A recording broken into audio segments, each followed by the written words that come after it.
नमस्कार, मी सनी ताटे. जनमहापर्वामध्ये तुमच्या सगळ्यांचं पुन्हा एकदा स्वागत. आत्ता आपण आहोत पिंपरी चिंचवडमध्ये. राष्ट्रीय श्रमिक आघाडीचे संस्थापक अध्यक्ष यशवंतभाऊ भोसले आपल्यासोबत आहेत. त्यांनी 15 ऑगस्ट निमित्त हर घर तिरंगा अशा प्रकारची रॅली आयोजित केलेली आहे. काय रूपरेषा आहे, नागरिकांना काय आवाहन करतात, सगळं काय जाणून घेऊया. भाऊ, काय सांगाल? खरं तर ही संकल्पना खूप छान आहे. उद्या 15 ऑगस्ट आहे, स्वातंत्र्य दिन आहे. काय सांगाल या सगळ्या गोष्टीबाबत एकंदरीत? नमस्कार. भारताचे पंतप्रधान नरेंद्रभाई मोदी यांनी देशाला आवाहन केलं, ज्यांनी या देशाच्या स्वातंत्र्यासाठी बलिदान दिलं,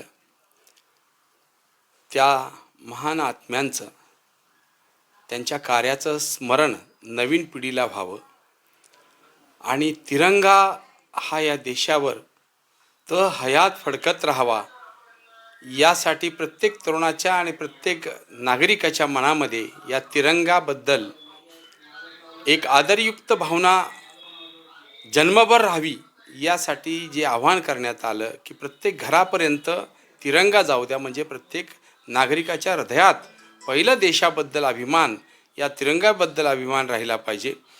या आव्हानाचं आम्ही स्वागत केलं.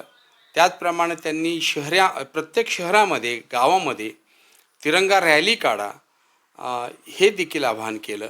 त्यानुसार राष्ट्रीय श्रमिक आघाडीच्या वतीनं, भारतीय जनता पार्टी पिंपरी चिंचवड शहराच्या वतीनं, संत तुकारामनगर सहकारी गृहरचना संस्था मर्यादित हा आमचा परिसर आहे, या ठिकाणाहूनच रॅली आमच्या कार्यालयासमोरून निघत आहे.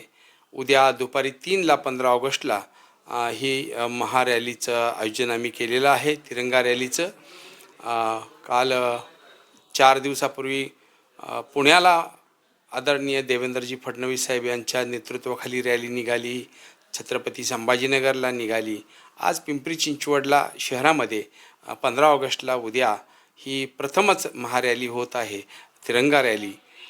मी आपल्या माध्यमातून सर्व शहरवासियांना सांगेन की सर्वप्रथम देश हा आपला अभिमान आहे आणि तिरंगा हे आपलं हृदयस्थान आहे. त्यामुळे प्रत्येकाने उद्याच्या रॅलीमध्ये सहभागी व्हावं असं मी आवाहन करतो. मोठ्या संख्येनं या शहर पिंपरी चिंचवड हे कामगार नगरी असल्यामुळं मोठ्या संख्येनं 15 ऑगस्टला कामगारांना सुट्टी आहे. सर्वांनी, नागरिकांनी, व्यापाऱ्यांनी या रॅलीला सहभागी व्हावं असं आपल्या माध्यमातून आवाहन करतो. तर हे होते यशवंतभाऊ भोसले. मोठ्या प्रमाणात उद्या लोकांनी सहभागी व्हावं असं त्यांनी. उद्या आता ही रॅली किती भव्य दिव्य होती हे पाहणं तितकंच महत्त्वाचं ठरणार आहे. मी सनी ताटे, पिंपरी चिंचवड.